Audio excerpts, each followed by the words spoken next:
Hey, what's up, everybody? Welcome back to On the Town with Tanya. Before we bring my guest on, I want to share something that stopped me cold in my tracks. First, I'll give you a pre-trigger warning, I guess you could say. We're talking about child abuse, so that's always a sensitive subject, but we have to talk about it because we don't, there will be many more victims. So it is our job to share when we can. And I know some people are not strong enough, and that's okay. But the ones of us who can, we must share. Okay. So here's something that shocked me: 1 in 4 girls um, will experience SA abuse before they turn 18, and 90% of the time, they know exactly who did it. Today's guest is one of those girls, and she refused to stay silent. One survivor's mission to protect every child.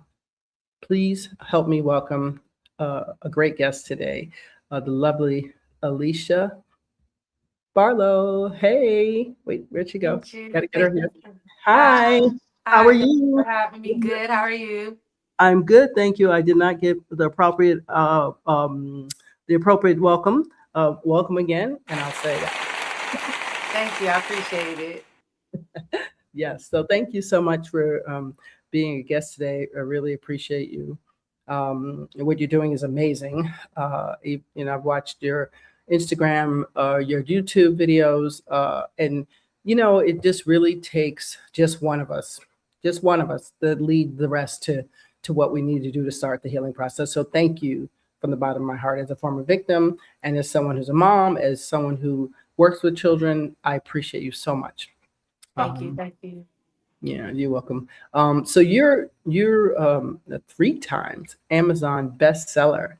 So briefly take me through your story, to whatever you're comfortable sharing, so that viewers have an idea of why we're really here.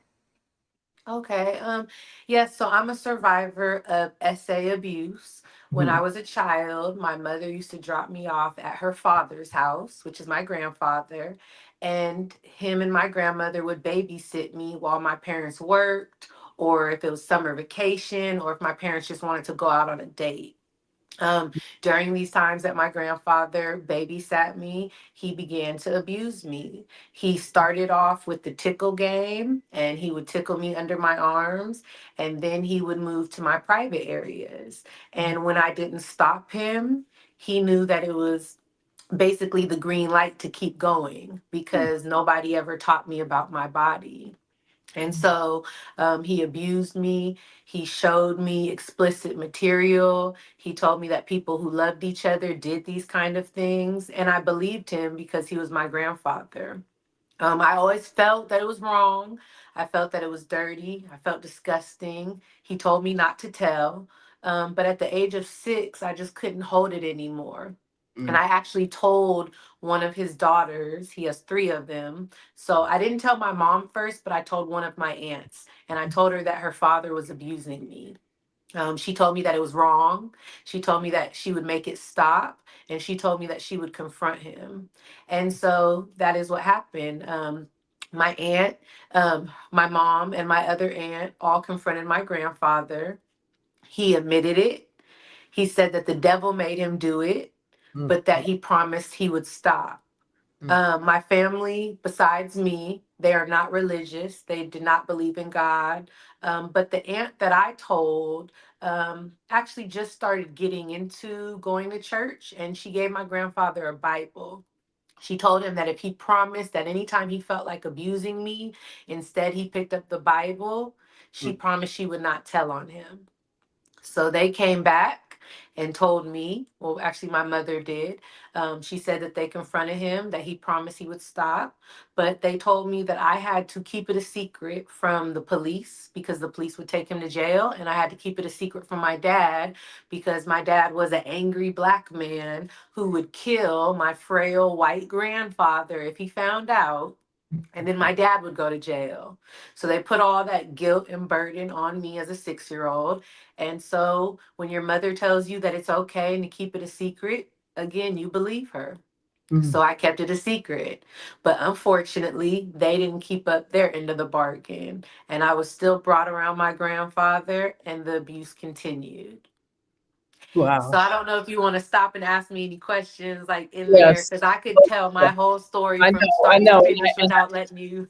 Yes, no, I appreciate the amount of healing work you did to be able to tell the story, where we can chunk it off and take process a little bit of it at a time. I appreciate that so much because it's hard. It's very Mhm. hard to rehash those stories again and again. People say, "Why don't you? It happened 20 years ago. Why don't you just forget about it?" I'm like, it's not that simple. Plus, we don't want any more victims, Right.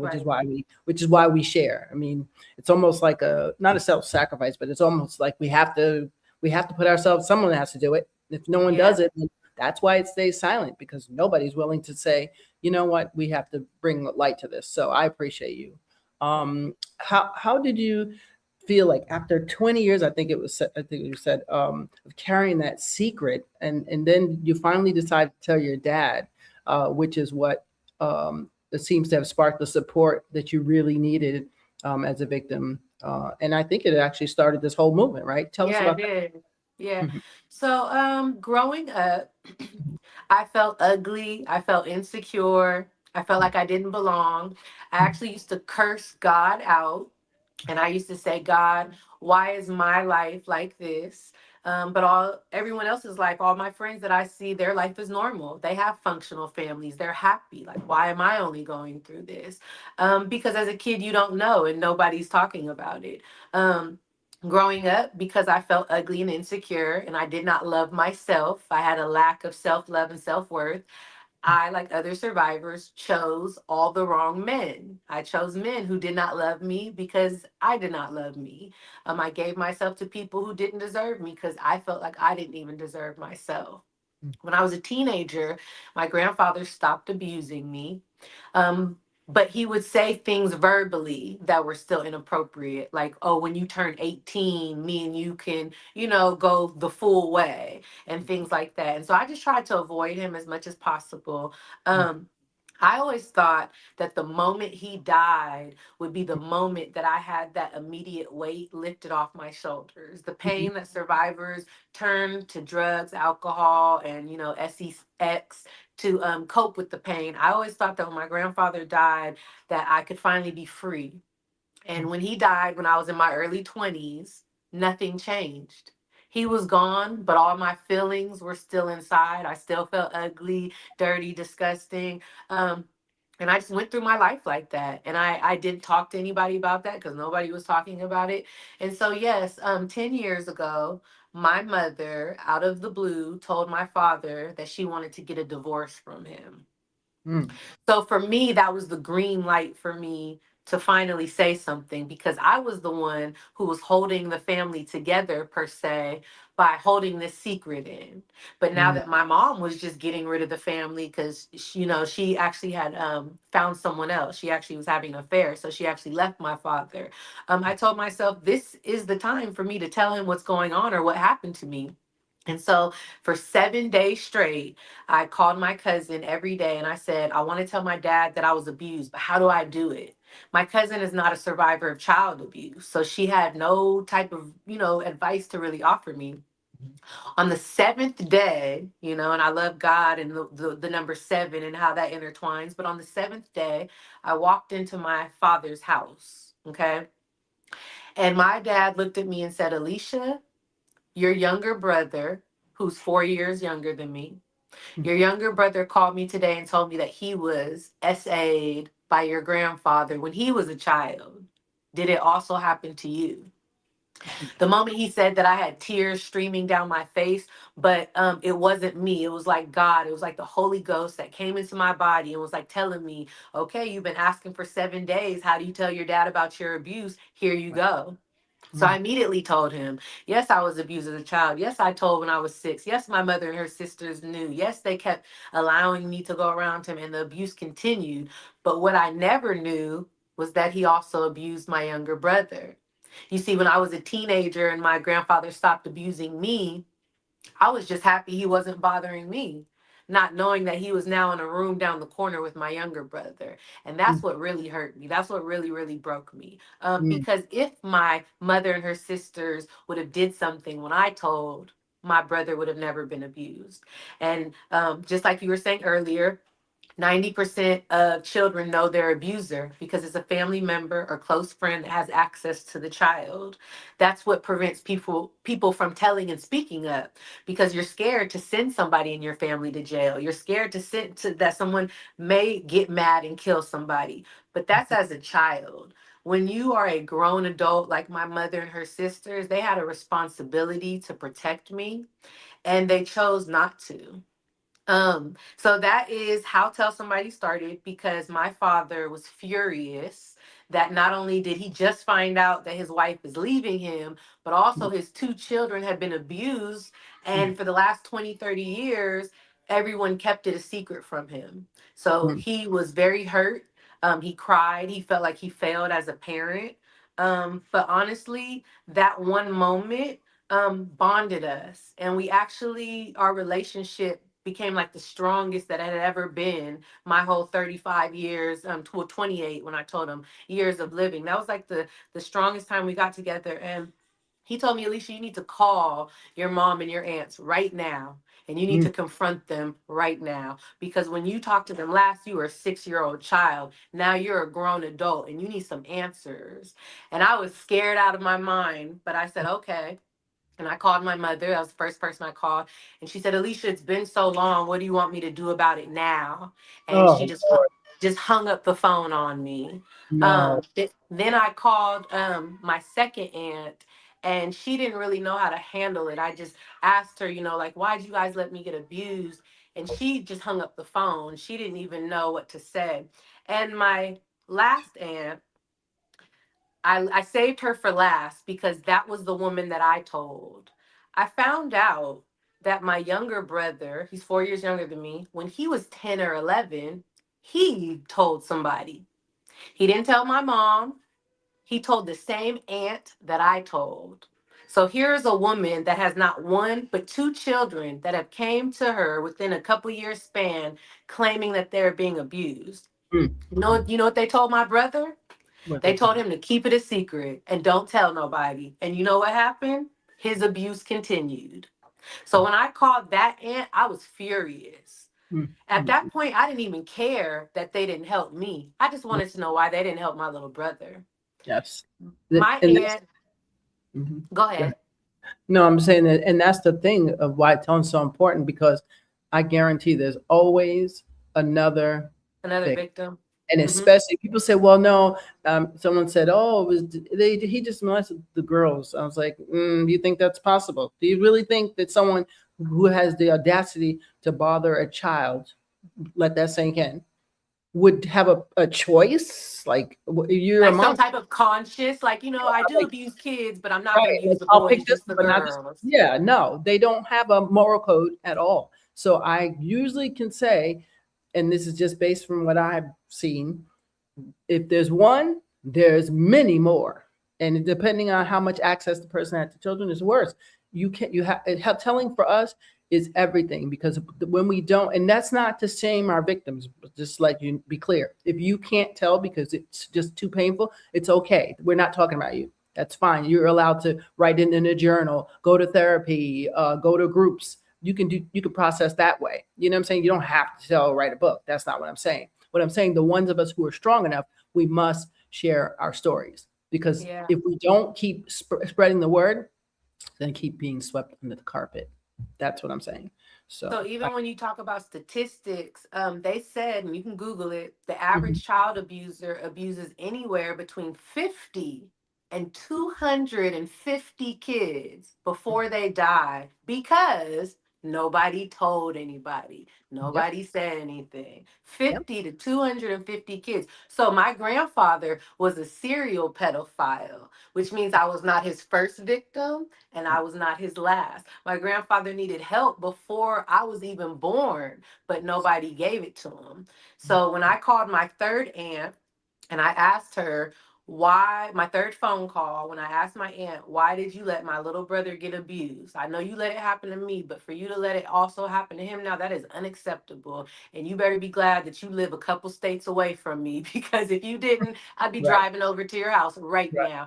And right. she told me, Aleesha, it happened to me too. Get I know. over I'm gonna it. say, I'm sure all of them it happened to. She said it happened to me too. Get over it. and hung up in my face. Mm, mm, mm. She did So, what was done to her. She told you what was told to her, which right, is crazy. It's right. generation. It can go generational. Right, right, right, right. And so I told my dad what happened. Mm, And he told me, Aleesha, I need you to do something for me. I need you to find a picture of your mother, your grandfather, and your aunts. And I need you to post it on social media. I need mm, you to tell the world your story. I need you to show their faces because when your mother and her sisters walk down the street, I want people to point them out and say, hey, those are the people that let their daughter get abused. And I said, Dad, I'm sorry, I can't do that. mm. And he said, why not? And I said, because I cannot throw my family under the bus like that. And he said, Aleesha, I'm sorry to tell you, but that is not your family. He said, family would not turn a deaf ear and a blind eye to you when you need help. And Wow. when he said those words, that is the first time in my 28 years of living that something snapped. Mhm. That for the first time, I looked at myself as the victim instead of the hero trying to save everybody. I finally That's at 28 was like, wow, that's not my family because they did turn a deaf ear and a blind eye to me when I needed help. mm, And even though I don't have any kids right now, well, right. that was when I was 28. Well, I did have one. I told myself before I was even pregnant, Mhm. when I was a teenager, I was like, I don't care how many kids I have. Whenever I have them, I'm educating them about their body. Like, that's the first thing I'm doing. I don't care how old they are, I'm educating them. And my Yes. dad told me to go on social media and tell people, and I told him I couldn't. And then he told me that that wasn't my family, and I said okay. And I got the strength to finally do it for the first time. And so I went in my room. I got a poster board. I put the word "tell somebody" on it, and I set up my camera and I Mm. just recorded myself for 10 minutes, just telling people my story and what happened to me. And that was my first time even saying the whole story out loud, it's just like to myself in this phone. And then I posted it. I posted it on my Facebook, but I was so scared. So I Yeah. just logged off of my Facebook as soon as I did that because I Really? was also friends with my mom and my aunts on my Facebook. So I Oh, knew that they would see the video also. And so I what's the logged off response? my face. I'm sorry, what'd you say? What was the response? So I logged off my Facebook and I didn't see the response until the next day. Oh. And my dad said, so how did it go? And I was like, I don't know. I haven't even checked. And he was like, well, go check. And I went on my Facebook and I was just flabbergasted. I will say because when I was growing up, I read a survivor's book and it said that the average child abuser is a middle aged white man, college educated, married with kids, religious, and has money. Besides being religious, that was my grandfather. So I grew up thinking that only white men were abusers. I used to say, oh, I know black people. And I know, I know we're not doing that sick stuff. And when I Wow. logged onto my Facebook the next day, I had like 20,000 likes, like 50,000 comments, 500,000 views, 10,000 people in my inbox, all saying it happened to me too. And I was just so astonished because, like I said, growing up, nobody talks about it. Law and Order SVU is obviously anyone who's a survivor of child abuse. Law and Order SVU is like their favorite show because it's the only show that comes on TV that talks about child abuse and them trying to prevent it. But nobody talks Wasn't about that it. the show? Did they With have the guy? Olivia Benson. No, but wasn't one of the producers a one of them? I'm just Oh, saying. was he? I don't One know. year. I'm gonna have to go do the Go research look, go now. look at that story. I'll tell you after the show. Okay, okay, okay. Yeah. So I mean, I was shocked. we're seeing now with everything that's coming out in the news, all the Epstein's. abusers that you wouldn't think is an Yep. abuser. So Well, yeah, that's what it was. So I opened up my inbox and I saw all these people from mhm. every race, every religion, every Yes. culture. And I was Yes. like, wow. I was like, this is crazy. I had like 14-year-old Chinese girls or Asian girls, all the way up to like 90-year-old white women. Yes. Like I'm touching every race, Yeah. every sex, boy But or girl. there is no color bound, but there is a Mhm. profile for the type, for a pedophile type, in my opinion. There is a Right. that's me doing counseling for years. There is a Okay. type. I'll put it that way. But you're right about color. Color and money means nothing. I know super Yeah. billionaire ones and I know broke ones. So that doesn't Yeah. matter. That's not the Yeah. fact. Yeah. Yeah. It all begins on what was their trauma before 5. That's how severe you'll see how bad it is. Okay. So, Okay. Yeah. And that's what they say is that most child abusers have also been abused when they were a child. oh, So definitely, definitely, hands down.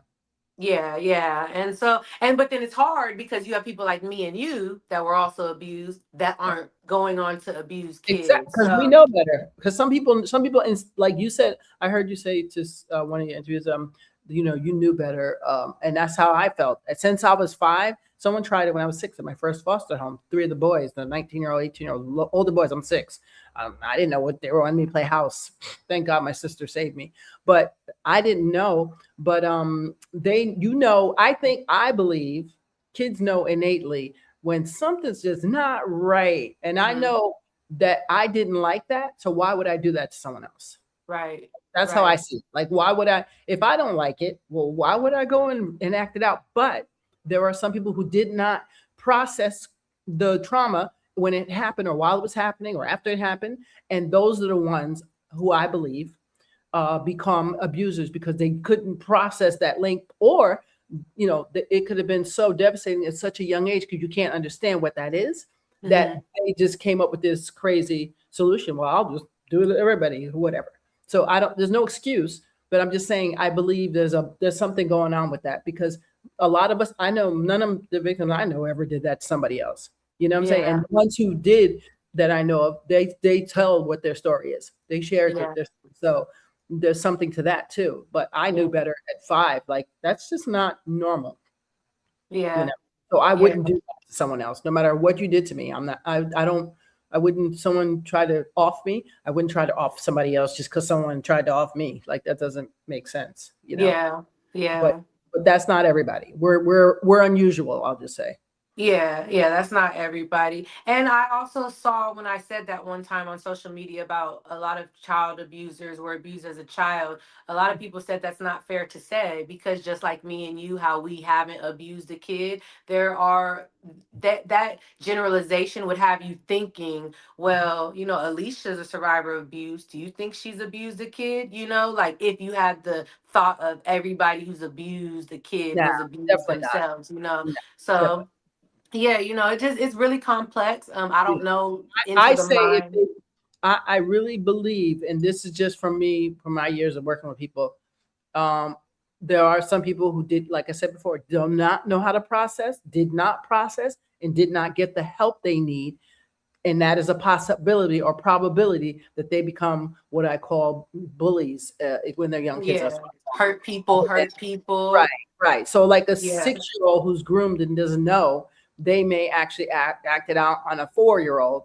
But now right. it's like they're 6. So how do you call them that? Not real. Not you can't really call them that because they've been unfortunately, if they've never been around other people to know that that's bad, we have to now retrain them and Yeah.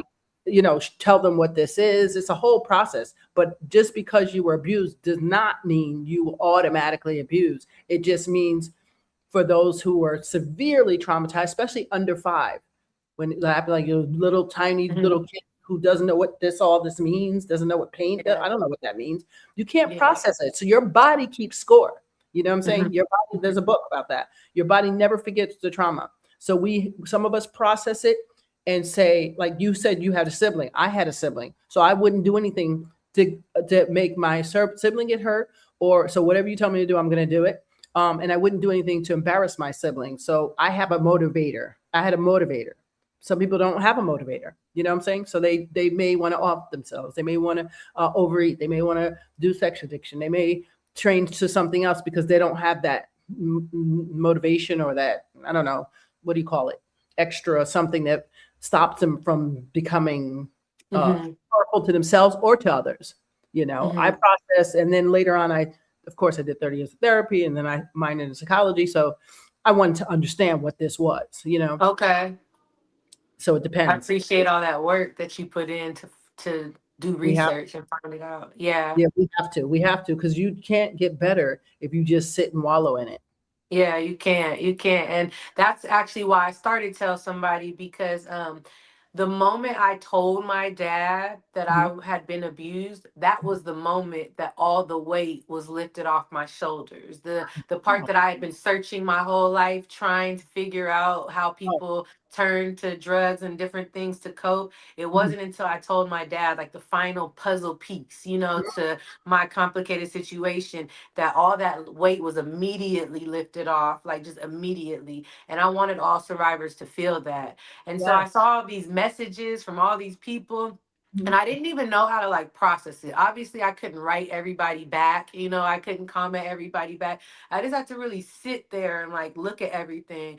And I had to just put my phone down for a second and just process it. And my mother and her sister saw the videos. They blocked me on social media. They unfriended me and blocked me. And then they change their phone numbers. And if they didn't change their phone numbers, then they just blocked me from their phone. So I mhm. always tell people, even though you're hiding and holding that secret for your family, you don't know how family really feels about you until you let that secret out, Oh and yeah, it was I'm such gonna an get to eye that. opener.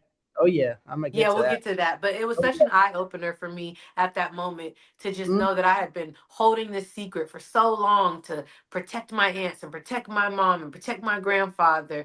And yeah, like nothing. I didn't get any support from them even after I told. And so my mom ended up, leaving the house, divorcing my dad. So it was just me and my dad, and I had a 5-year-old daughter at the time. And I went to the mall and I got a shirt made that said, "Tell somebody." It just represented me, just the feeling, the freeing, the healing that I was experiencing. And I got one made for me, my dad, and my 5-year-old daughter. Because again, like I said, my mother and her family blocked me. So my dad and my daughter were like my only family left, the only people that supported what I was going through. And mhm, so we took a picture together and I posted it on social media. And all I just told people was, the moment I told my dad about what happened to me, I had a weight lifted off my shoulders. So if you are coming across this post and your parents don't know what happened to you, I need you to go tell them right now. mhm. And again, I logged off of my Facebook. And when I came on the next day, it was the same thing for this picture. Like, here's like 20,000 likes and 50,000 comments and, 10,000 shares. And now these people are in my inbox like, well, where can we get this shirt? Where can we get this shirt? And I'm like, I thought this shirt just meant something to me and my dad. Like, this means something to you guys. You guys are strangers. Why did, and so, yeah, right then and there, I made a website, tellsomebodytoday.com. And I just started selling Tell Somebody shirts. But that wasn't my purpose in life. And I prayed to God often, even though when I was younger and I used to curse him out. That's Mhm. how I know it's a God, because my parents never taught me about God. And my grandfather and all them, they didn't even believe in him. Right. So for me at age 6, no one's teaching me about God, but I'm in my room talking to him. You know what I'm saying? Like, so yeah, I told God after I posted that shirt, I said, God, selling shirts is okay, but I know that's not why you put me on this earth. Like, what's the next step? Like, help me with the next.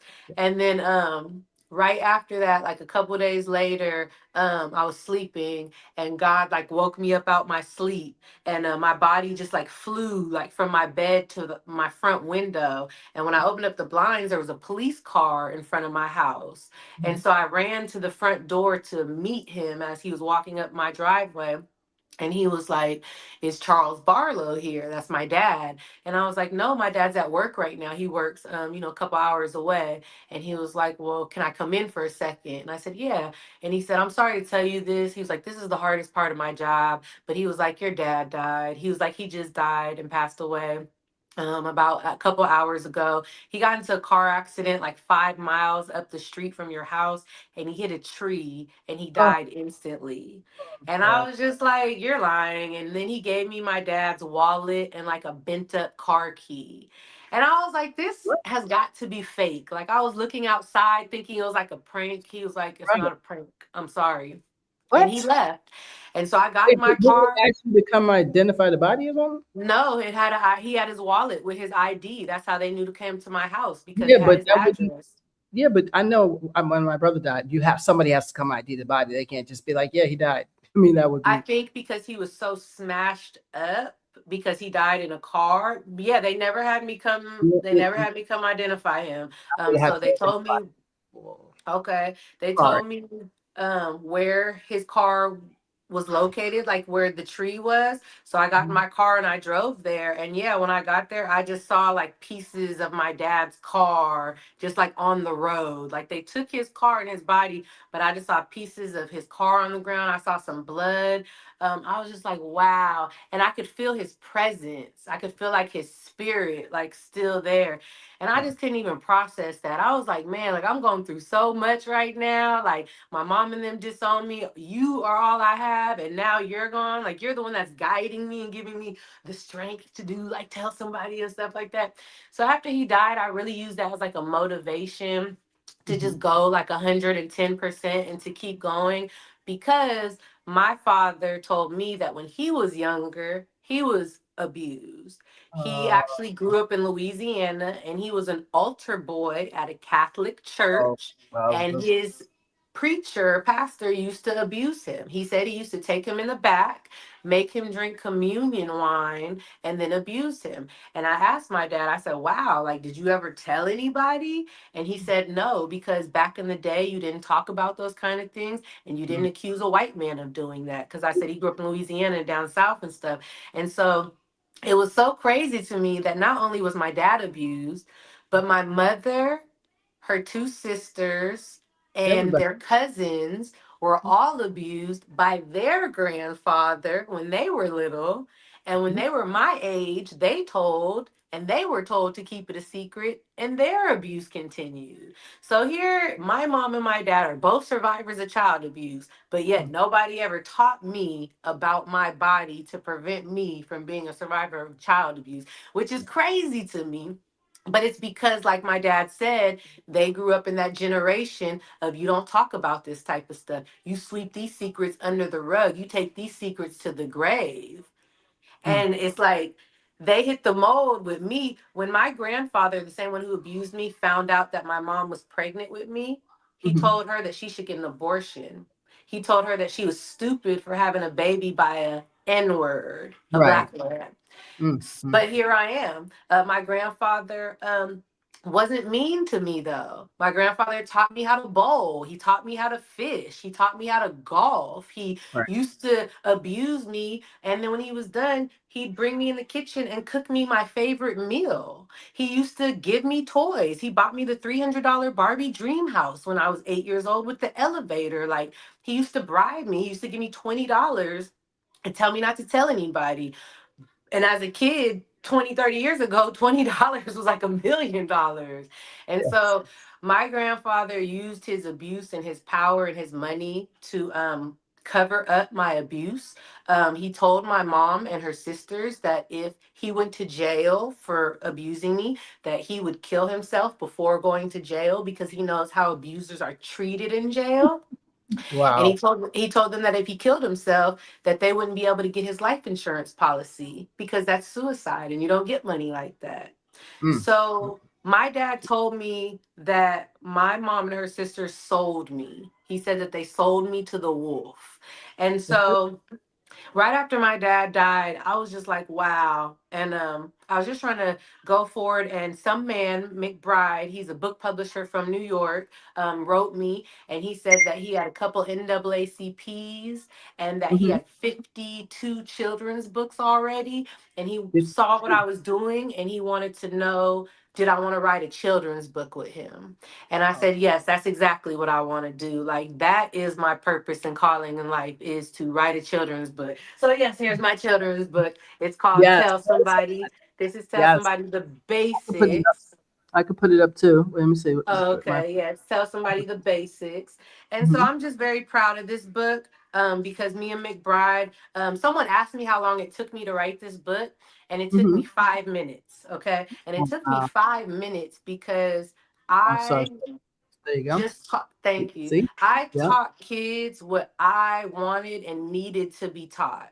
So it Yes. didn't take me any time to write this book. Simple. Yes.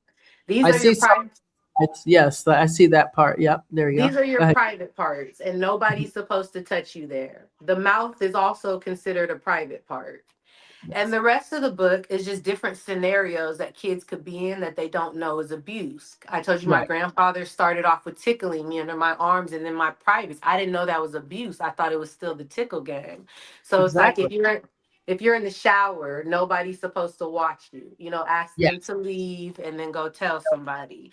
I If you're that's a having a famous one. sleepover, oh, yeah, that's a Mhm. famous one. If you're That's a having famous one that people don't even see as even the parent, the mom who might be even co-signing it and doesn't has no, even though, quite frankly, there's no way nobody's going to shower with my daughter. I don't care who you are. That's not going to ever happen. So yeah, I'm a different kind of parent, but I've heard of parents who actually like, oh, they were just getting the soap or just getting the razor or something. I'm like, what? My yeah, dad would never come in the bathroom when I was in the bathroom ever.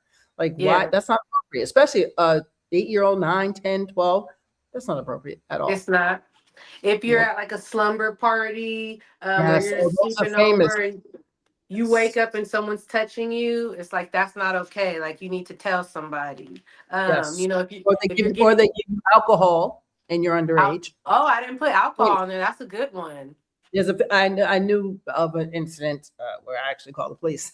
They weren't happy with me, but I'll just say somebody I was supposed to drop off wanted to go, and I was like, when I saw what was going on, I said, we got a pool, we got drinks out there, and a pool, and no parent home. Oh no, this will never be the party you go to today.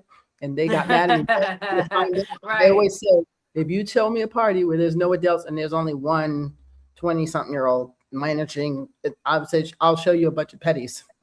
That Mhm. something's going down. Trust me. I don't care what Yeah. they say.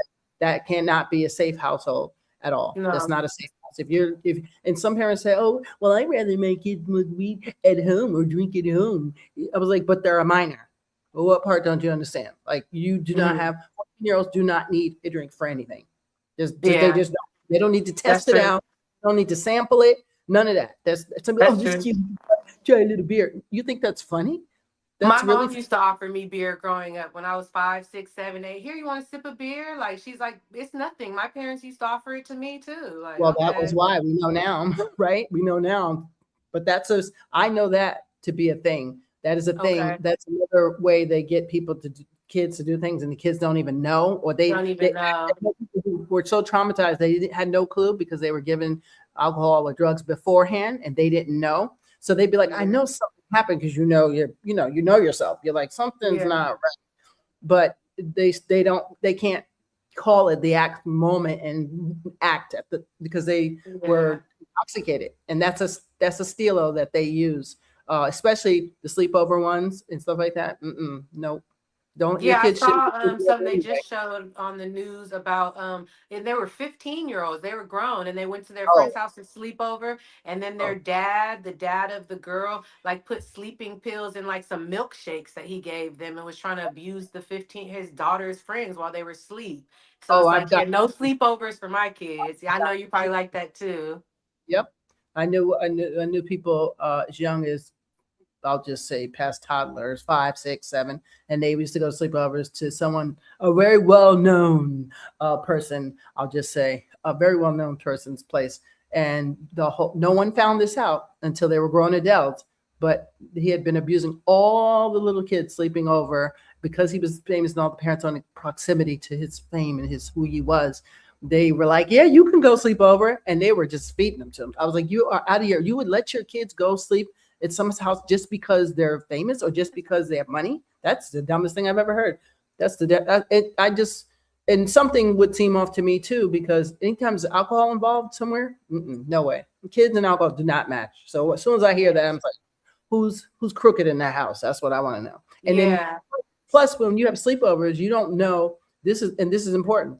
You don't know who else is in the house or coming to the house. Yeah. That's what you don't know. That Yeah. Uncle Zozo, Auntie Suzu, all Yeah. those people, or neighbor Tom. You don't know who. Sorry, that's not, no offense to any Toms, but you Yeah. don't know who the other people are, and that is everything. You know what I'm That's saying? everything. You have your kids at somebody's house, say, "Hey, Aleesha, can you watch my baby girl, Sarah?" And you'd be like, "Sure, I can watch her." Okay. I said, "Please don't have anybody over the house." But oh no, I won't. You come back. Aleesha done had a party with a bunch of people that you would never associate with. Now what? Too late. Too late. So I just say you can't really.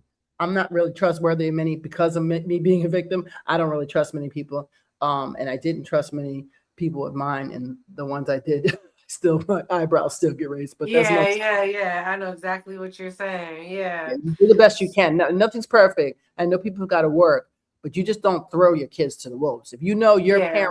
parent, especially your dad, your grandpa, whoever, or your uncle, if you know that they abused you as a kid and you never told nobody, okay, that's cool. You don't have to tell nobody. But now you're gonna bring them to their house and let them sleep by yourself. Did you think that that was not gonna happen to them? Because it's almost like a guarantee. It's almost like you subconsciously just feeding, like you said, feeding the wolf. Like, what are you doing? And I know many people who have done this, by the way. I mean, many, many people, rich, poor, black, white, don't matter. You know what I'm saying? Mhm. If you've been, I call it traumatized generationally, you pass it right down Yeah. until you get help. You pass it right back on. You just keep it just, and then we often end up, unless we do the therapy and do the work, or it doesn't have to be therapy, do the work, the mental work of processing all this. We end up attracting the very same kind of people we don't want to be around. Somehow Mhm. unconscious, not on purpose, unconsciously, we attract the same thing from our childhood. That's the another kicker. So that's why Yeah. it's important to do the work. You have to do the work. And the work could be, if you can't afford a therapist, that doesn't mean you have to go to a therapist. Because I know one of my friends, Sonny, says, well, they don't need a therapist as long as you're processing. And I said, that's kind of true. If you're writing in your journal and you got your group you're going to, that's just as powerful as an individual therapist. Mhm. As long as you know what everything is and you've laid it out on the table and gotten it out and figured out, okay, that was not I had nothing to do with these horrible people. This was their fault. I had nothing. Yeah. I was an innocent victim that no one protected. That's Yeah. when you get to that space, then you can start healing. You know, Yeah. yeah. Yeah. But anyway, sorry, because I know No, it's you're time. okay. It's okay. It's such a complex topic. You could like break off and go into so many different I know. directions. I Like, said I'm going to stick to the questions because I know it's so complex, and I just want our viewers just to have enough to have an arsenal that yeah. if they come across this in any shape or form, whether it's their kids, their grandkids, whoever it is, they can say, "Wait a minute, I remember that conversation," and now they got something. They can Yeah. speak somebody. Yeah. Yeah, that's it. Yeah. So So like I you, teach kids like if someone gives you a gift when people aren't around, like you still have to tell somebody because some yeah. people try to give your kid a gift, don't tell your parents, That's what I was going to ask and about the secret. Yeah, how the does the process? secrets. Yeah, how does the It's process student? They don't say anything. Oh, it's just between us, and they start very early. So you really, yeah. I feel bad for some kids because they really just didn't. I knew one girl. She's been happening since she can remember, but 4 years old, she got specific, distinct things. And then at 10, she realized she saw on TV and said, "Oh my God, I've been doing that with my uncle at the refrigerator. Oh my God," you know what I'm saying? Things like that. Yeah. Yeah, you don't know until someone talks about it. Exactly. And Nope. so I teach kids like if someone like people aren't allowed to take pictures of you like Okay, when right. you're naked or in your underwear, because they That's a have big that. one. Big ones. Please talk about that because people are doing it even on Facebook. I saw someone that Oh yeah, taking pictures of their in kids the in the bathtub, bathtub, naked, going naked. potty training, all Yeah, I said, that. "What are you doing?" "Oh, he's so cute." No, do you know that right now there's about 1 billion of those petties on here searching for your kids and building Searching for profiles that. and Yeah, building a profile, and then they're yeah. gonna check your address based on your pictures and figure out when the kids walk into school, whatever it is, and that's how you get gone. You hmm know, it's like, well, And I when they don't. don't do that, they say child abusers go on Facebook, search for like # bath time or # potty time. So they're looking for these pictures. Then they're saving them and sharing them with Yes. other And if abusers. you knew what they were doing, then you would never post a picture of your child again. And Yeah. Sonny Van Cleveland, he talked about this, but you would never ever post a picture of your grandchild, your child ever again if you knew what they are doing to these pictures. And they are actually, look how many kids are missing per day. We got 350, I forgot, 350,000 kids a year missing here. That's the last I checked. I think it's way more than that. That's the ones That's so that we sad. that were reported. To imagine all the ones that have not been found that are put in things that we can never find them again, dissolved, whatever you want to call it. So don't take away those. 350,000 in somewhere like UK, London, it's like 100,000 kids a year. 300,000, 4 million kids worldwide are missing, and no one can find them. Hello, what is going on? What's the wrong with this picture? There's something Yeah. wrong with this picture, and half of those kids are in a traffic ring, which is Yeah. horrible. Just the thought of Yeah. my heart just, melts. Yeah. It's all preventable stuff. If we pay attention as adults, as parents, as teachers, as police, as doctors, this is not rocket science stuff. It's pay attention. Yeah, yeah. And so like on the last page of my book, I Mhm, basically just tell kids if mhm, anyone touches you, asks you to touch them, threatens you, or makes you feel uncomfortable, tell somebody. You will not get in trouble for telling, even if the person is someone you know and love. You still need to tell because your safety always comes first. And so that's like the main thing is like teaching kids these are your body parts. No one's supposed to touch you there. And if they do, tell them to stop and tell somebody, even if they tell you not to. Like if yeah, I would have just known that basicness, then the yeah, first time my grandfather touched my privates, I would have said, hey, my mom and dad told me, that's my privates and you're not allowed to tickle there. So you better stay up here with the arms. And he wouldn't have continued, you know? yes, So, yes. yeah, You have it's to teach them the language education. early, because it also, I try to teach mine. If they say they're going to off your mom, you tell them good luck. Good luck yeah. with that. I'd like to see you try that one, because that's really the main one that gets them. Like if you Yeah. say, "Okay, I'll get rid of your whole family," so I tried to get mine comfortable with. Really, you think you didn't do that? Let Right. me see. I'd like to see it. My Yeah. mom is like super mom. I don't know if you're gonna be. She's a major bear. You might not want to do that with those claws. So Yeah. I try to teach them to be comfortable. That so much so that someone could say anything and they'd be like, okay, if that's what Yeah. you mean, that's not a big enough threat for us right now, you Yeah. because that's Yeah. really how they get us in innocent. We have no idea what they're capable of. Some people are capable of hurting our family, so that is the thing. You know what I'm Yeah. saying? You do whatever you got to do to get out of that situation. But grooming when it starts young, tell us some things that what grooming looks like, some other things that grooming looks like, because that's very important. I mean, grooming are like little things. Mhm. Just like, the giving you presents, asking you not to tell. I have another one in here. If people ask you to sit on their lap when people aren't around, Oh that's not no, okay oh, we either. don't play that. Yeah, Mm-mm. yeah, No lap yeah. sitting people, parents, all of them, especially I used to see it a lot at places like the community, not community centers, like Boys and Girls Club type of things. And then one of the guys ended up getting accused of the very thing. And I said, well, if you wouldn't have had nobody on your lap, first of all, and then my kid Right, would not go into communion unless I'm sitting right there, especially with the history we have now. So you right. sending your child off to communion by themselves, your little boys to do the altars and all that stuff. You're basically like, I'm just gonna take the risk because it's more likely than not to happen. Boy Scout, Yeah. I mean, come on, let's go. So, I Yeah, mean, I know it's not everyone, but darn, it's getting very close at this point. it Getting is. It very- is. It is.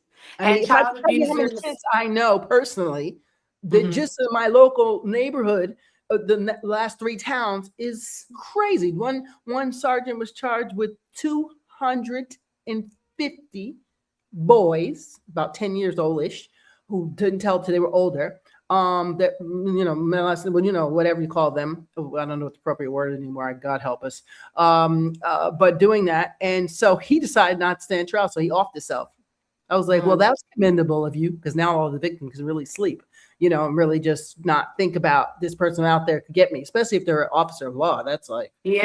he was a sergeant, but not just him. This other guy was in all the major schools. He was the janitor. He did this. He was at all the major, clubs and this and that. So these are people we trusted, people that Yeah. we valued. And so when you tell, that's another thing that comes up. People actually get mad at you, which is crazy. I've never seen. I saw a whole town right now. Half of them are still with the abuser, talking about, well, I'm gonna go see him in jail. I'm still gonna go and buy drinks at his bar. I'm like, are you kidding me? Are you really serious right now? You're gonna go and support? You're just gonna support them? It's not like it's Yeah. your child. I'd say, well, it's your child. Do what you want. I wouldn't support my son or daughter if they did that. That's just me. But I can understand if that's your child. You do you. That's just crazy. The amount of guilt put on victims is just, it's crazy. But we have to stand our ground and know what is comfortable for us. Yeah, yeah. So that's basically where I was at. I came out with this children's book, Mhm, and I tried to start getting into schools. I tried to go to a school and tell them about my program, ask them if I can educate the kids with my book, and they mhm, would tell me that I had to go to the school district. Then I would go to the school district and they mhm. would tell me, "Oh, you have to go to the actual school." So they would keep giving me the runaround. Well, you know And why. because it's a taboo topic and because teachers are mandated reporters. So when I go there and tell kids to tell somebody and now there's 200 kids out of your 600 kid school coming and telling you, now you have to sit there and report all that, and they're not ready for that. So schools have dare where they talk and teach you about drugs, but nobody teaches you, and While nobody people are comes and doing drugs. teaches you, Yeah. nobody But- comes and teaches you about your body and to speak up if you're being abused. So kids don't know unless their parents are teaching them. And if their parents aren't teaching them, then the child abuser is the one that's teaching them. Yes. So I just try to pass out my book. I try to go to schools. Mhm, Um, I had moved mhm. after my dad died, and in the process of me moving, I had so much stuff going on. I stopped posting on my social media for like a week or two because I just had a Okay. lot going on. And when Mhm, I came back, I had an older Caucasian woman send me a picture of her holding a sign that says "Tell somebody," and she mhm. had her story of abuse. So I was Wow. like, okay. So I posted it because I hadn't been posting content.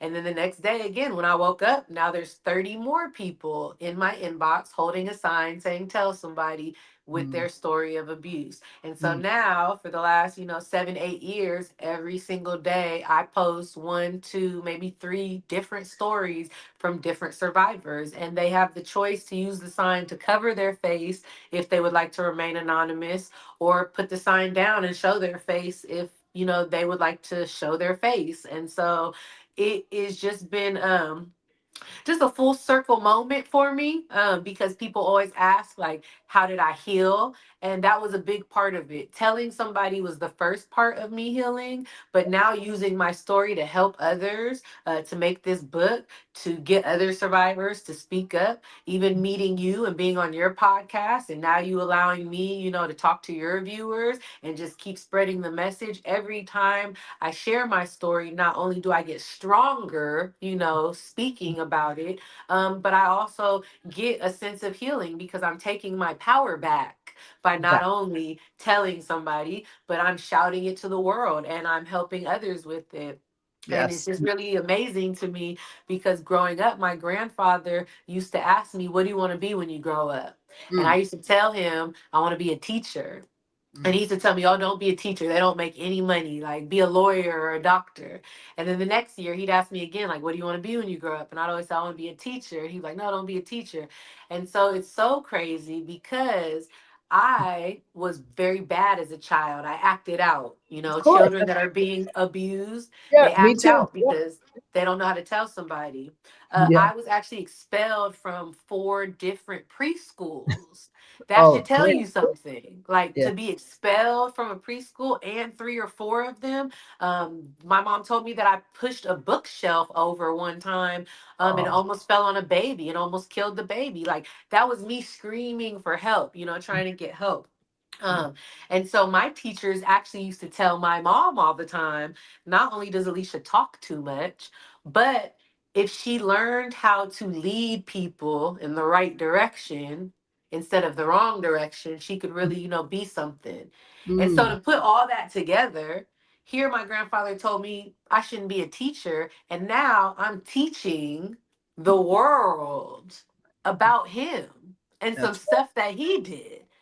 And Right. so when I go back to, like I said, when I was pregnant in my mom's stomach, and my grandfather told her to get an abortion, my mom and her family did not know that I was the person that was meant to be born to come into their family and break their generational curses, Mm, break the trauma, sweep the secrets yes. from under the rug. They had no idea that when they told 6-year-old Aleesha to keep it a secret and be Mm, quiet and turn that deaf ear and that blind eye to me and allowed my abuse to continue so that they can get this money, they didn't know that I was going to grow up and be this and do whew. this.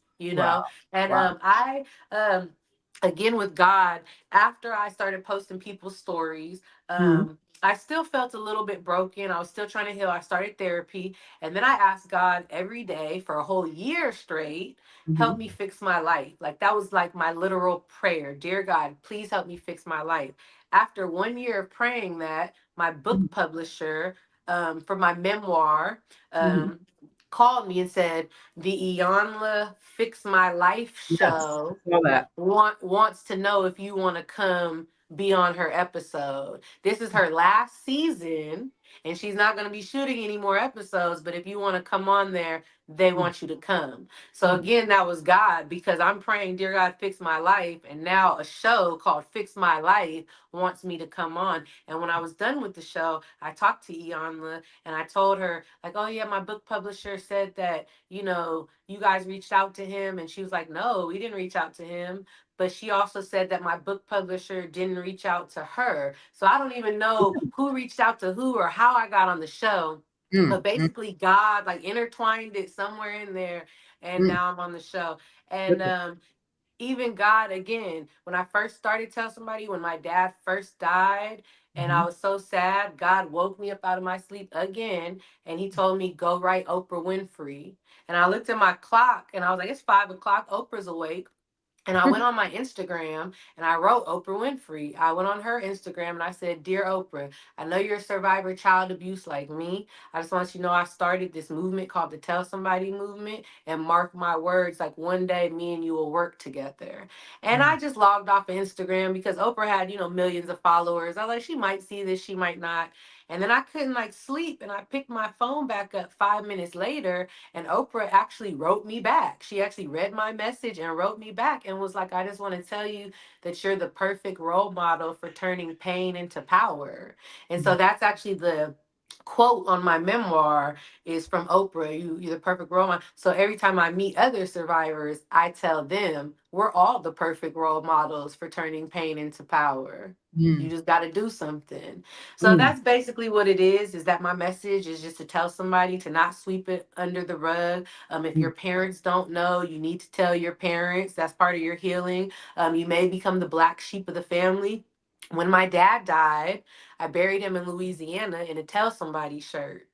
His family told me that I embarrassed them, that in Louisiana, you bury people in three-piece suits. Yeah. And now I've made them the laughing stock and talk of the town. So Mm, they told me to lose their phone numbers and to never talk to them ever again because there's a time and place for everything. And at that time and place, that wasn't the time and place. I told them, listen, that's my dad. I'm going to bury him how I want to bury him. And my dad would be honored to be mm, wearing this Tell Somebody shirt. He helped me start a movement helping millions of people, and he's a survivor himself. I said, I know he's in heaven right now, smiling and very proud of me. And I exactly. told them, you don't have to talk to me. They were looking at the TV. They wouldn't even turn their head to say goodbye to me. And I said, you don't have to look at me. One day you'll see me on that TV screen. And yeah, a couple years later, I was on the Fix My Life show. You know Mm, what network that's on? It's on the Oprah Winfrey Network. Like mm, how I told Oprah me and her are gonna work together. That's what network it's on.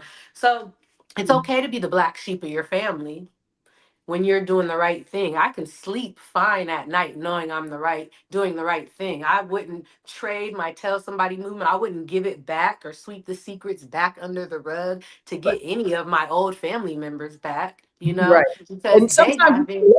yeah, you have to let people go sometimes. I mean, Yeah, literally, it has to be a choice to say, this is toxic for me. I cannot deal with this. Someone telling you, oh, just forget about it. That's not somebody you want in your life. That no, because here's what's happening. When victims allow people to tell them, hey, that happened so long ago, girl. Why are you still thinking about that, girl? Oh, why are you affected when the person comes in the room now? You know what that does? It swallows back down all the work that they did, and now they're back to the age that they started getting abused at. And mhm, that's like you kind of internalize. How do I say it? You kind of go back to your victimization when you're drowned with people who are telling you, why are you saying yeah, that? What are you embarrassing right, us for? Why don't you just forget about it? That happened 30 years ago? What do you do? You know what I'm saying? When you hear all these messages and you're still in pain, there's still something going on, you're like, you have to let people go, because if you you do. don't, you will be suffering internally. Trust me when I tell you. That's why you get people with Yeah. addiction. That's why you get people overeating, sexercising, whatever they're doing. They doing it because they did not process, and they're still putting themselves in those environments. And Yeah. that's crazy. I mean, I did it. I would go to holiday dinners, sitting there right across from my abuser. And people say, well, why would you still go? Why'd you go? Because I wanted family, dummy. And then my therapist was like, well, why do you don't need family that bad? And I was like, you know what? She's right. What do I need family that bad? It took me going to therapy to realize that Right. it's okay that you don't have any family. It's okay. And God Right. brought me a whole new family. That's another story. But Yeah, yeah, me too. He brought me all another family. That's another story also. exactly. Exactly. So you have to be willing to give them up, and God will send you whoever you need. Trust me when I tell you, and they may not be blood. So Yeah. don't feel like, oh my God, I'm going to be having the holidays. You make your own holiday. I used to go and feed the homeless. That's how I get through the holiday. I was like, let's go Amen. feed the homeless. Yeah. 'Cause that Yeah. was this. You're never going to be down with doing that. I guarantee you that. So you won't be Yeah. thinking about your problems if you're helping other people. So there's Yeah. ways around that, but you have to let go. What was the one thing that most parents think protects their kids from abuse, but actually it actually doesn't? I think that parents, it all comes back down to the 90%. Hmm. Parents always think, oh, they're just going to my mom's house. They're just going to my uncle's house. They're just going to my brother's house. He wouldn't abuse them. Just Mm. because they're your blood and your family, again, if that was the case, then 90% of abusers wouldn't be a family member or close friend. It would be the stranger, but it's not. It's who has access to your kids. There you go, access. And that could be the swimming coach, that could be the soccer coach, that could be boys club, that could be Boy Scout, Girl Scout, that could, and don't get it twisted, boys are abused just as much. They just never tell. And Yeah. they often, unfortunately, don't process like and this is just my opinion, doesn't mean it's fact, but it appears to me that boys really they stuff it down. It says we're having trouble with Facebook. Okay. That's what my sign just said. Sorry. Boys don't process as well as they really hold stuff down. I don't know why this is. Maybe because we're nurturers. Most of us, not all of us. I know women who are not nurturers, but maybe that's what I don't know what it is. I'll tell you Boy, why. okay, but boys do stuff it in, and that's Most where you get most more. boys are molested but are abused by men, and so they have a deeper shame than me being abused by my grandfather, than my brother being abused by my grandfather, because if Because now, when your abuser abuses you, mhm, they touch your body, and even though it is disgusting to you, mhm, your body can still respond in mhm, a sexual way, because it's right. still being stimulated, if that makes sense. And I get it. so a lot of men that are abused by men Mhm. struggle with it, because they struggle with their sexuality Right. afterwards, Right. because their body, and they don't know how to process that. A lot of boys that are homosexual, or I don't know what the correct term for that is either, but a lot Right. of boys that are in relationships with other men, Mhm, they were abused as a child. A lot of people that I know, mhm. I've asked them, and they Right. were abused, and it struggled. Their sexuality struggled, and that's kind of why they are how they are. So it's hard, because it makes them feel less masculine. Boys are taught to be strong and don't cry. You gotta, be tough. And so to sit there and talk about child abuse that would break anybody down, men just feel less of a man. And I'm sorry for them, because again, my dad was abused, my Yeah. younger brother was abused, and my older brother was abused by two babysitters. My Yeah. dad and little brother were both abused by men, but my older brother was abused by two women. Yeah. And he struggled with that also, because when you're abused by a man, you struggle with your sexuality. When you're abused by a woman, people tell you, oh, that's cool. You were a 10-year-old boy being abused by 15-year-old girls. Like, that's the That's dream. awful. And so they have you confused like that. So, Yes, especially when it's that I've heard so many stories of boys 10 years old with their mother's friends, and I'm like, that's inappropriate. You need to tell your mom. No, I'm not telling them. Why not? You got to tell her, because I guarantee you there's way more kids than you. Trust me. yeah, You know what I'm yeah, saying? I mean, when we keep these secrets, what happens is it creates a whole, and I only told in truth the first time because my aunt slept in my bed. And so she laid there to see if I was a willing participant. And she realized, nope, she's not, because they made the threats that they normally make to me. And so that's how she found out. But they still kind of swept it under the rug and kind of was like, well, I know it won't happen again. So we're just going to keep going like nothing ever happened. And I was like, but it did. And now I got to look at this guy's face who told me you're ugly, stupid, and worthless every day since I was a kid, and told me they'll believe me because I'm the good son over you. So now he won on that one. And then when everything really came to realization, I left at 18. Yeah, I stayed 3 years after. Hello. My other brother had been abused by one of the other foster brothers.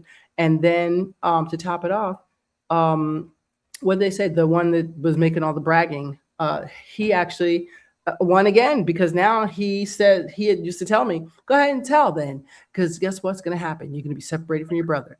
And I had already been separated from my sister, my other baby brother, who was adopted off. So that was my last, like my brother was the last thing in this lifetime that at that time, that held me together. I would not have been, I would not have made it without him. So that's why I didn't off myself or nothing like that. I tried once, it didn't work out for me. It didn't work out. I was like, I think you just want to torture me on earth, don't you, Lord? I just really it just never worked out for me. And then after that, I said never again, because I'm worthy of being here just as much as anybody else. And I don't know where that came from, but my brother was my motivation most of my life to not be depressed, not to be sad. I never was playing violins and then like, oh, poor me. I never did that. Never. And I think it's because of my brother, so it was a motivator to have a sibling. But anyway, so your book, one thing I noticed about it, it's very colorful and warm. Was that deliberate choice that you, to make it's such a hard topic? Yeah. Colors like To that make it as kid friendly as possible. Mm-hmm. Yeah. It's a nice. You did a nice job with it. It's Thank you. amazing. Thank you. Thank you. What do you say to a parent who is terrified, believing their child means destroying the family? Because that happens a lot. When it's clergy or respected leader, especially like what do you call the altar boys? Oh my God, you do not tell on the priest and the minister. You do not tell on the minister, because now like, what? Oh, Reverend so and so wouldn't do that, or so and so wouldn't do that. It's like, but they're doing it all the time. What's the problem? So what would you say? What advice? It's simple. It's like every kid needs a hero. So it's like that's what you need to be, especially if that's your kid. Like, God gave you that blessing. It's your job to take care of them. There's a reason why they say like moms get incredible strength and they can like lift up a car if their baby was under it, because you're supposed to love and protect your kids, and that's just what it is. And kids at 2, 3, 4, 5, 6, they don't have the vocabulary or knowledge of sexual nature. So if your kid is talking about that, telling you somebody did something to them, they wouldn't have got that from somewhere to just lie about it. They're not that complex yet. It's happening if they're talking about it. So you need to Wow. do something about it. And that's just Yes. straight up. Yeah. Like, Yes. And yeah, you have to do something and quick, because the longer you let it linger, the more a victim thinks like they don't even believe me. Like, and yeah. then that loses their courage to actually keep being persistent about, yes, this happened and I need someone to do something now. Yeah. You Yeah. can say it like a little mouse, like, help me. But if someone doesn't help you or believe you, then you just might withdraw and Yeah. be like, I'm not even going to say anything because nobody will Yeah. believe me. No one believed me. Well, I know they believed me. And I had a senior woman tell me this, who was like 90. She said, honey, just because the people in church don't look like they believe you, don't mean they don't. And she said half of them were abused as kids by their own family members. And that's what you don't know because you wasn't here. And I know. She said, so don't feel like you're the only one, because I can tell you right now, that is not true. It's Yeah.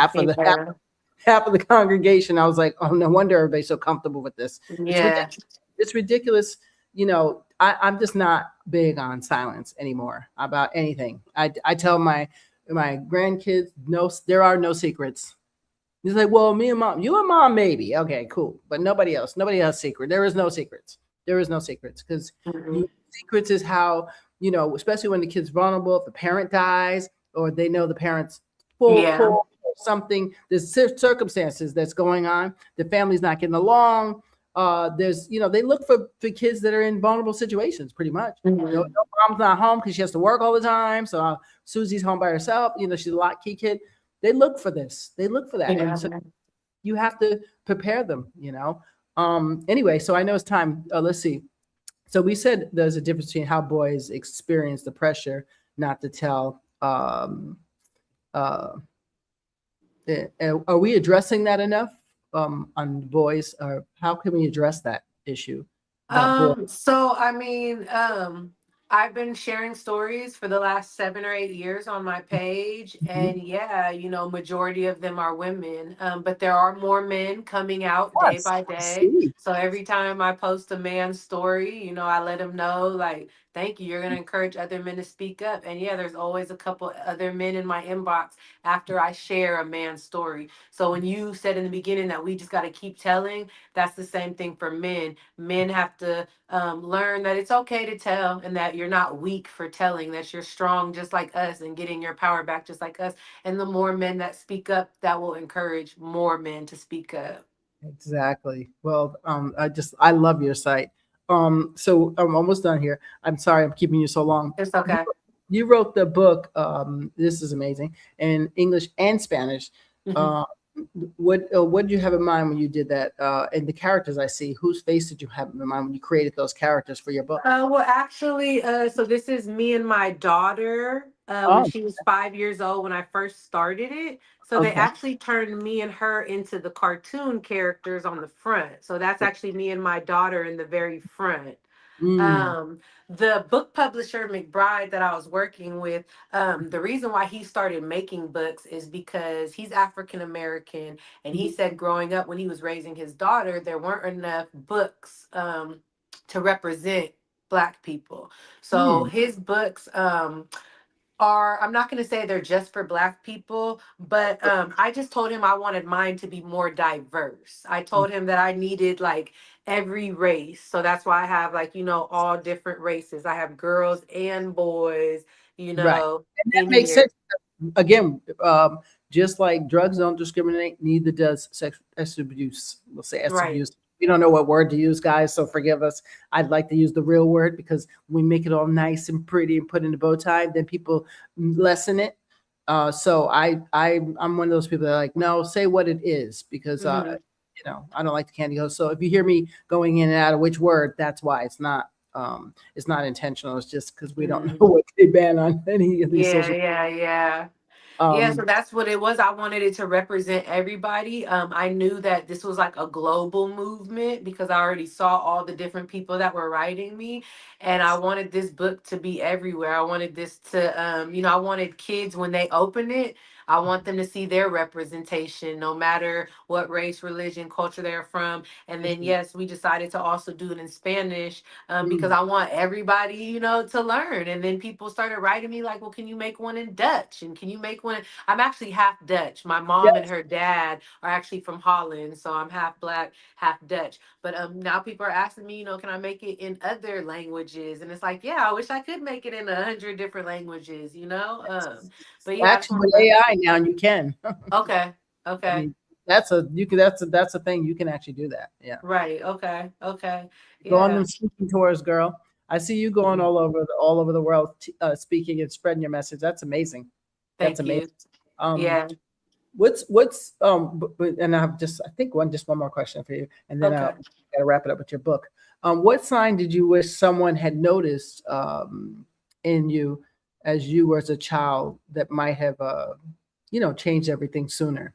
Yeah. I guess just like I was telling you, I was bad. I was acting out. Mm, So I just, was bad. Like when you see a bad kid, a lot of times people say, like, oh, that's a bad kid. Like his mom needs to get him. But you never think to yourself, well, what if that kid is being abused? What if they don't know how to tell somebody? Like, what if they're harboring all this trauma and they're just acting out? So now when I see kids out and I see them acting, a little bit up or rambunctious, that's the first thought that crosses my mind instead of, oh, that's just a bad kid. mm, There's other things because they ask, kids wet the bed. Kids Yes. have bad hygiene. Kids are afraid of the dark. I had all those. Also, just recognizing your child's interactions with people. If you're going to a family member's house and you see your child hugging everyone, but when they hug Uncle Joe or Grandpa Vaughn, and you Mm. notice them kind of pushing back, like, look at that. Yeah. I did They see say they people don't want to say, go. Hmm. don't force your kids to hug people that they don't want to hug. They're like, oh, go hug your uncle, like, go. You don't know, that uncle could be abusing them. So it's like you have to really look at your kids and notice. What do I want you to notice? I need you to know me. I'm your kid. You should know when I'm not my happy-go-lucky self, Especially 5 year olds, 4 year olds, you know something's going on because there's no way Yeah, you took a bath and you didn't know nothing was going on.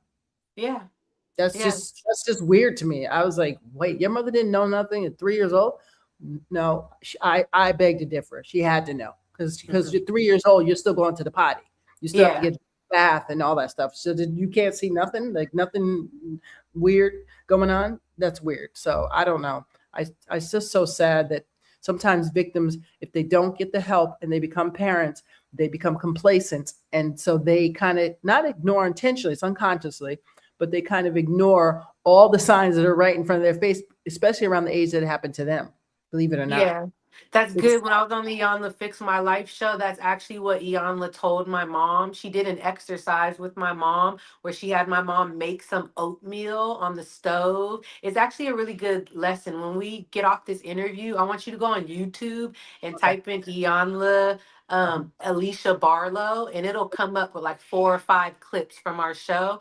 Okay. But she has my mom on there. She made my mom make oatmeal, and then she distracted my mom. And every time my mom would turn around, Iyanla would like turn the heat up on the oatmeal. So when my mom would come back, it'd be like burning. And my mom never really like knew what was going on. Like, she's like, why is it burning? And then she added some sugar to it. And then Iyanla was like, oh, you're adding sugar to make it sweet when it's not sweet. She was like, this is what you did while your daughter was growing up. You were there, but you weren't present. And Mm, I was like, wow, like, yeah. So parents need to be present in the moment. mm, That is that's Mhm. powerful.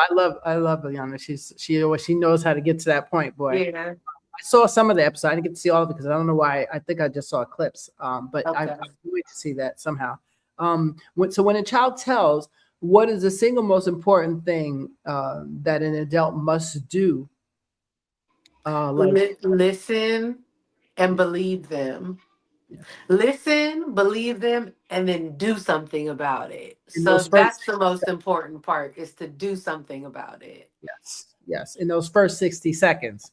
Because if Hmm. I tell you, and then you like at 5 o'clock, and then you come back at 10, I'm gonna be like, wait, what?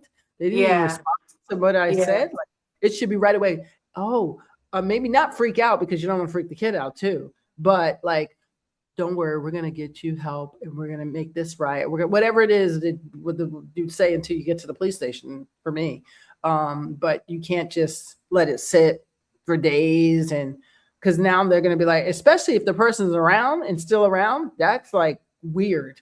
It's Right. just when you're 6 years old, and now they automatically know this person doesn't really believe me because they're still here and I'm still seeing their face. Right. So, yeah, immediate response, I think. How do you personally handle? This is a big one. Handle holidays or family gatherings that others see as joyful, but they hold painful memories for survivors. Survivors. Any advice?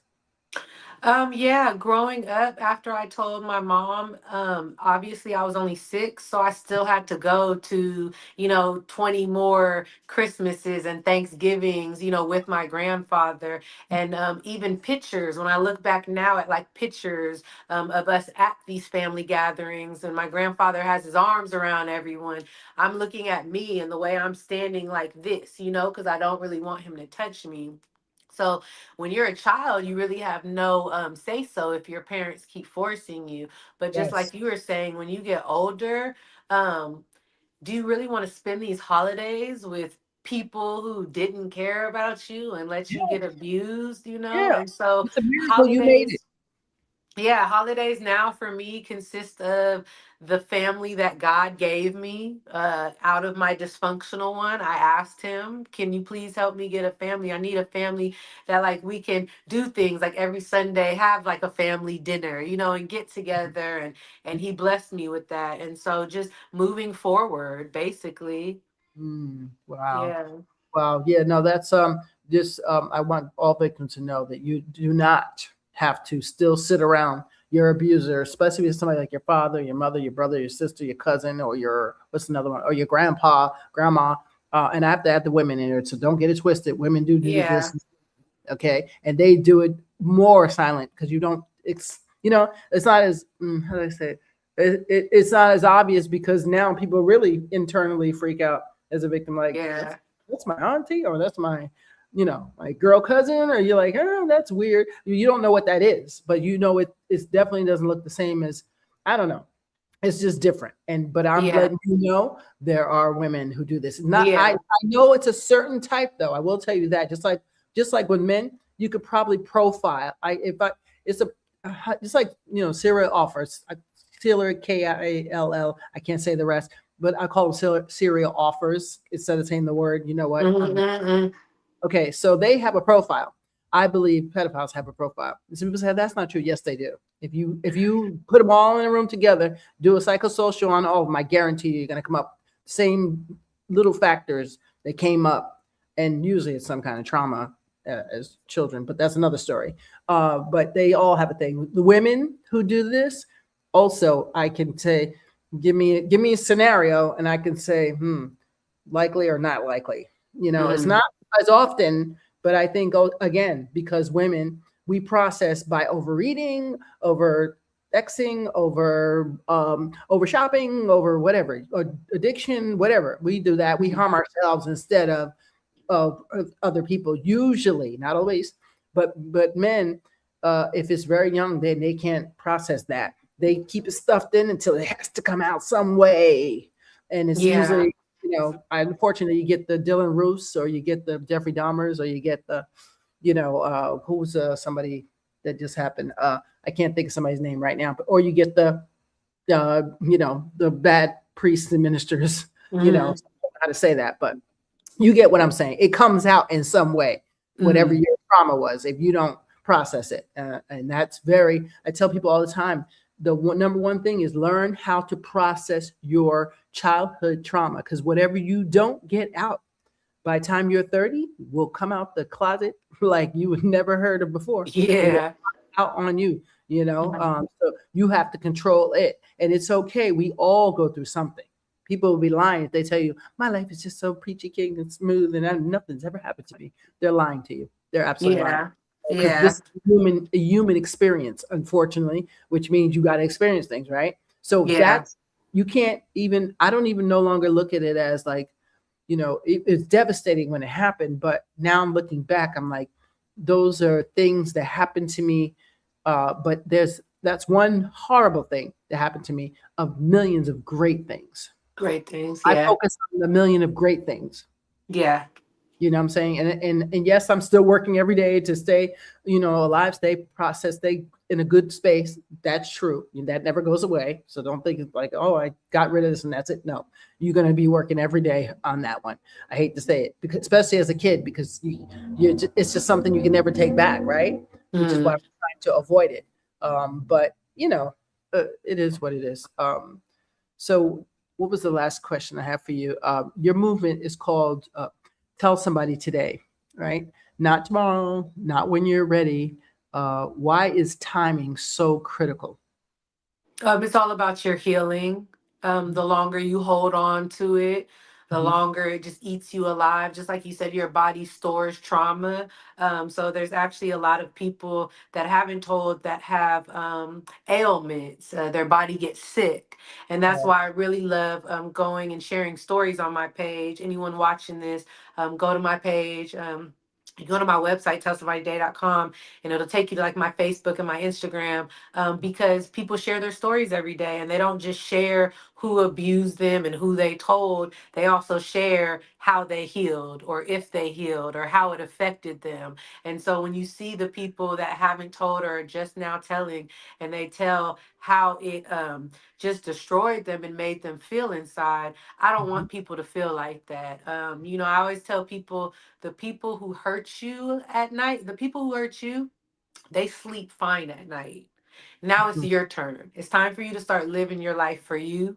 And that's why Yes. it's so important to sweep the secrets so that you can put your best foot forward. And just like you said, stop focusing or letting that one really bad thing harbor inside of you and fester, and just open your eyes and just have your eyes set on all the wonderful things that are in front of you that God has for you. But it's Mm. important to tell so that you can heal, and it's important to tell because you want to save and help other people, because pedophiles don't stop. They So don't. They all day at it. So you also address the abusers directly in your message. What made you decide not to leave them out of the conversation? Yes. Someone actually just wrote me that. And that's so funny because I did an interview with someone, and it's a man who was a survivor of abuse. And he told me that my page is the first page that he's ever seen where somebody has addressed the abusers. He Mm. said that usually when people address the abusers, it Mhm. is really angry and aggressive. And you can see the comments under my page when people talk about child abusers. They talk about the pain or what they wish they could do to them for harming children. But again, as you see, how as much as I've talked about God just in this interview, I Mhm. know God. I've seen Him work. I've heard Him. I know that He's real just through the way He's moved through my life. They Mhm. say that prayer works, and it works in numbers. And so every night when I go to sleep, I actually pray. And that's actually the first thing I pray for is I say, Dear God, wake me up in the morning. And then I say, give strength to child abusers not to hurt any children.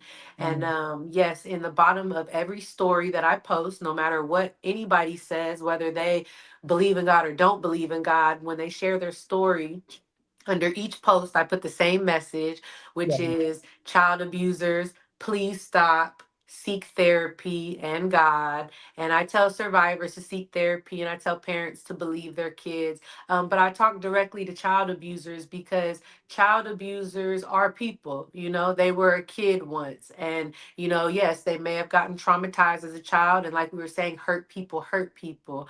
Mm. In the Bible, it says, do not hurt children.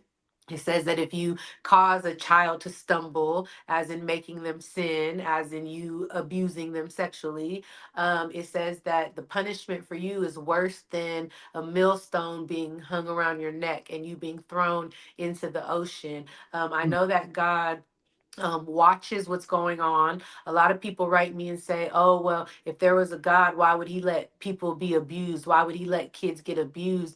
God was there when you were being abused, and He Mm. was hurting and crying because He loves you, but He Mm. gives everybody free will. And the person that hurts you was not working with God or under God's commandments. The person that hurt you was working with the devil. Just Mm. like my grandfather told my family, the devil made him do it. And Mm. so, At even least, though, huh? at least he was honest. Right. And I wish that he was still alive, because my grandfather's the only person that I didn't get to talk to as an adult, because when I was in my 20s, he got a rare lung disease that there's Mm. no cure for, and he Mm. passed away. Mm. Again, that's God with his karma, because God is always watching and God does not sleep. Nope. But that is why I pray for child abusers. That's why I ask them to please stop. I ask nicely, please stop, and please seek therapy and seek God. Because if you honestly want to stop abusing children, if you are repulsed by yourself for abusing children, I believe that if you repent, if you talk to God, if you ask Him to get these demons and devils up out of you, I've seen Him work. People tell me that child abusers can't be rehabilitated, but I don't know how many I'm one of child. those. Sorry. I don't know how many Unless they child. were, unless they were got help really early. You know what I'm That's saying? what But I'm saying. I don't know how many child abusers have went to go get help. You know what I'm saying? Child abusers may feel like there is no help for them. Well, They may feel. I've worked with many, so all I can tell you is that that's the one group that I just in my head, Mhm, mhm. just there's no hope. Not, you can't Right, come right, back from right. 4-year-old babe. You can't come back from that. There's nothing you Right. can do. Yeah, you can't. You can't. But So then I've again, yeah, if you believe in God and you've seen God work, like what can't God do? You know? I'm not saying that if I snap my fingers that now God's going to make every child abuser in the world like just stop, and not. But I believe if somebody truly wants to stop, some child abusers don't want to stop. Some child abusers may not. I mean, I'm not a child abuser, so I can't speak for child abusers. I know you said you've worked with them. I've never worked with them, so I don't know how their mind operates. But I just know that I pray for them every night. I pray that they have strength to stop abusing children. And I pray that not if, just like survivors of abuse come across my page, Mhm. child abusers come across my page. Of Child course. abusers have social media just like we have social Oh, they media, got more than we do. and they have more. So I know that child abusers come across my posts. So my hope is that once they read a story, instead of them getting turned on, because some people will write me and say, oh, you're giving too much details of people's stories. That's just turning child Right. abusers on. I have to share the details though, because I need people that don't know about child abuse Right. to know how serious it is and to Right. know that it's real.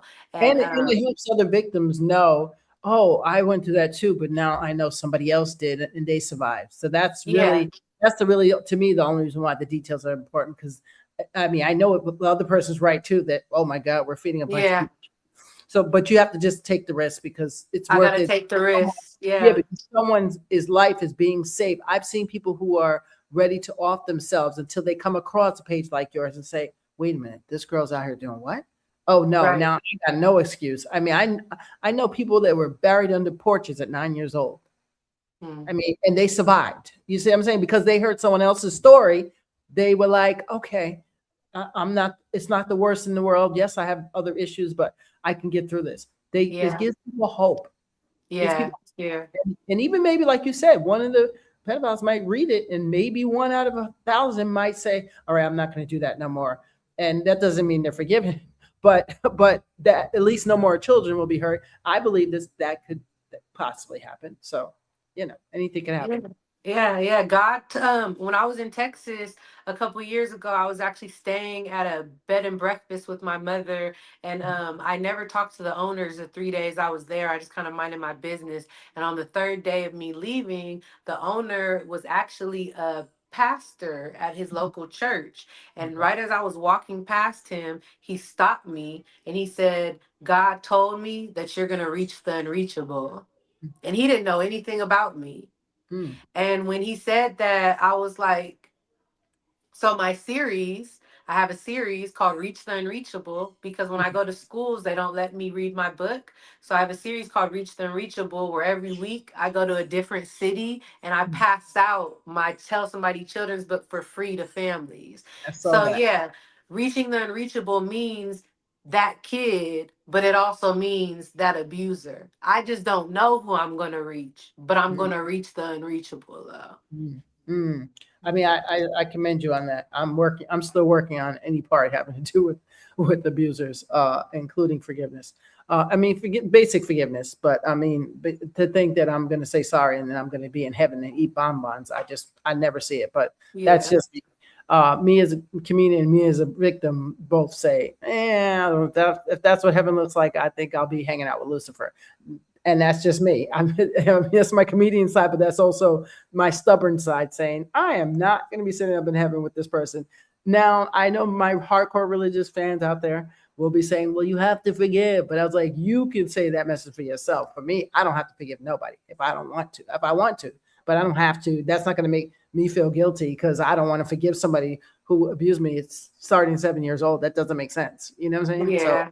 it's Yeah. okay. If not you, but if everybody else wants to say, I forgive my whatever for dropping a rock on my head, you want to forgive them, you be my guest. But Yeah. don't beat me up or bully me because I don't believe that. I don't believe that Yeah. nobody anybody doing that is going to heaven, but that's just me. Yeah, I, yeah, and I'm not saying that child abusers are going to go to heaven if they repent.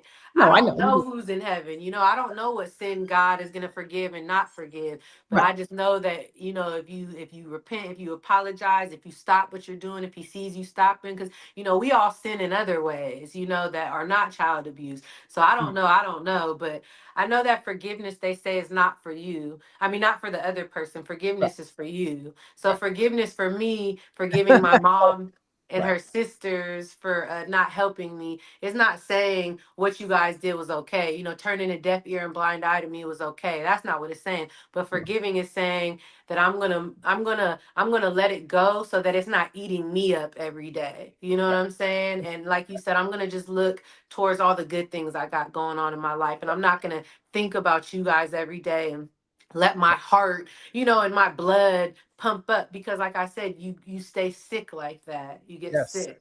absolutely. Internalizing, yes. Yeah.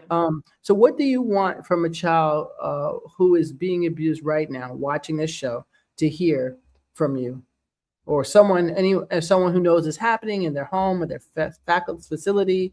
What would be your best advice?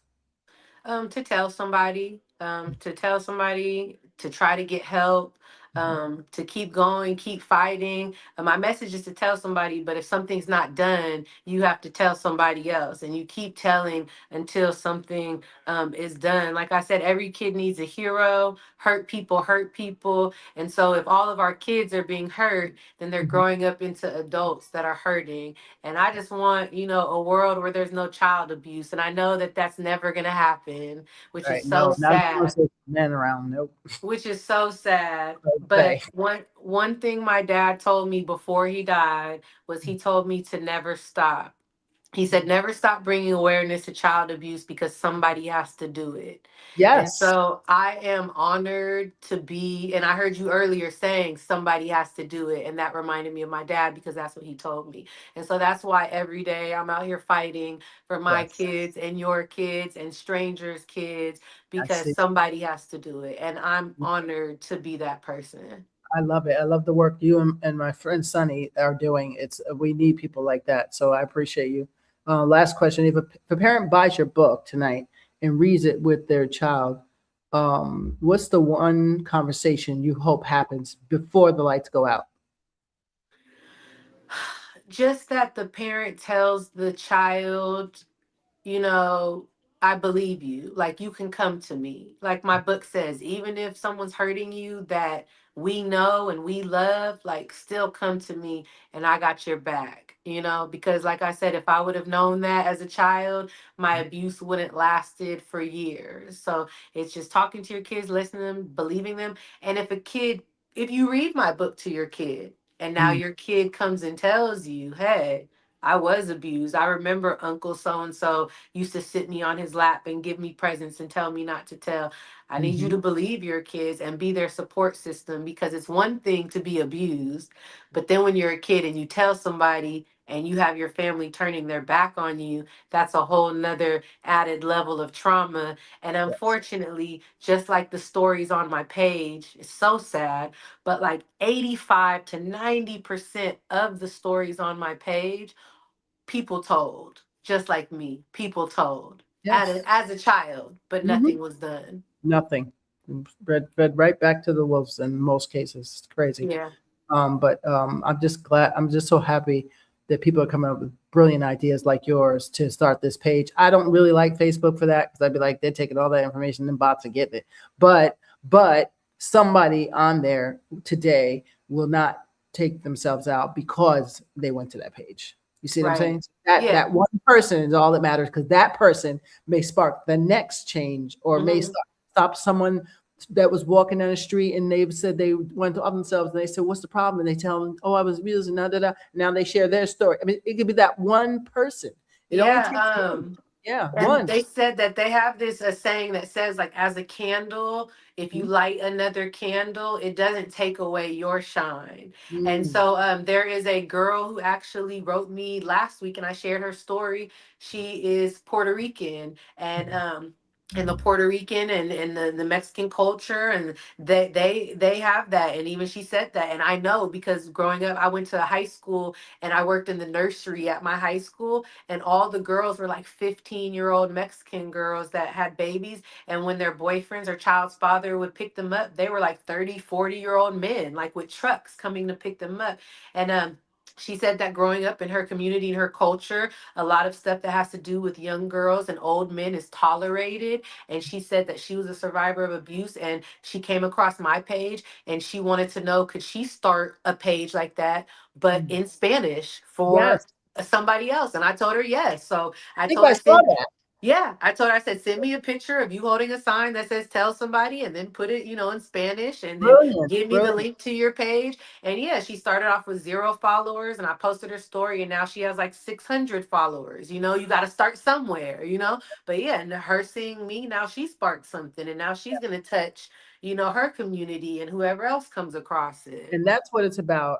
And I want to say, yeah, I know a lot of cultures have these hangups. So to be fair, we're not just saying this, Okay, man, yes, yes, whatever. yes, It's all. yes, I mean, yes. I can. We said that earlier that we can name all cultures. That's why Yeah, you every culture, every diverse. race, every Yeah. religion, So we're yes. not saying that. Just so Mm-mm. for anybody listening, we know for a fact that we never know. Like Yeah. whoever has the trauma is the one that bringing the drama, and that could be anybody. So we're to be fair, we're just saying that that was just that incident that she was Yeah, talking. her story, yes. Yeah, yeah, which we appreciate because that is a thing in some cultures. Like you better not say nothing. And yeah, it's okay if you're 13 and they're 40, but like yeah, I mean, I even think of our grandparents' age, and when they married at 15, I'm like, wait, you 15, they over 21. What? Right? You see what I'm saying? So now Yeah, we're yeah, like, yeah. so you don't even have to go far back to see how that was fine. So it's Yeah. okay. I understand some cultures that's what it is. So we're not going to go there on that. But where can we find your book? On your website and Amazon? Yes, my books are on Amazon, but I guess it's easier just to go on tellsomebodytoday.com. I have the books there, and then once you click it, it'll take you to the Amazon link. Yes. But yeah, Good. All right. Well, so thank you so much, thank you. Aleesha, for being a guest today. You are out here saving and changing lives. Hang out with me for a minute while I say goodbye. I'm just trying to make sure say goodbye to our viewers. Make sure nobody asks a question that needed to be answered right away. And I have to. Oh, Cy Marie, the author, said thank you so much for sharing. We need more advocates on behalf of this topic. There are far too many predators here. Absolutely. Someone else said thank you for having the courage. Grandma said thank you. Yes, a lot of people really appreciate that. So we appreciate you guys for watching. And I'm going to say goodbye to you guys, viewers. That's Aleesha Barlow. And if this conversation moved you, as it should, share this episode with every parent, teacher, and caregiver that you know, please, because one share could save a child. Get Aleesha's book, Tell Somebody, on Amazon or at tellsomebodytoday.com. I got the links in the thing for you. So if you forget, go to YouTube and look at the description box. Available in English and Spanish. Okay, so everybody, it's just $13. That's not going to harm you. Okay, and follow her on YouTube and her Instagram at Tell Somebody.